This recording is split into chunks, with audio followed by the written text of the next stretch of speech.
This is now the venue for the 500th Test match for Indian cricket, which is quite an achievement. Ravi Shastri is here with me.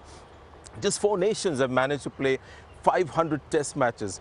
Now, that's a large number, and Indian cricket Absolutely, because it's a long journey. Started in 1932, so they played all these years. They've sustained the interest of the people. Test matches were hard to come by, in the early years, but what we are seeing today is fabulous, and we are at a heritage ground. This was one of the oldest grounds in Indian cricket. When India had its first original venues, Kanpur was one of them. Yes. So, it's amazing how history just writes its own script. India played its first Test match in 1932. The 100th Test match, Mansoor Ali Khan Patodi was the captain, happened in 1967.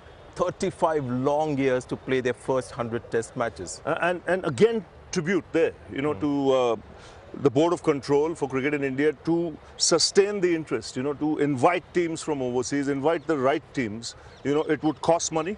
They would want retainers, they would want bank guarantees in advance. But by calling those teams like the West Indies, the Australians, when New Zealand, when they were strong, you sustained the interest of the public.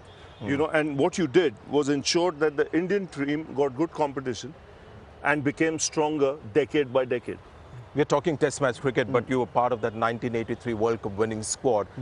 The response, the reaction, there was a lot of adulation, fanfare, but not too many financial rewards. I mean, that is a big change. When India wins now, there's also financial rewards with it. No, but that was the one single moment, that redefined the way people looked at cricket in this country as a sport. Parents wanted young kids to play the game.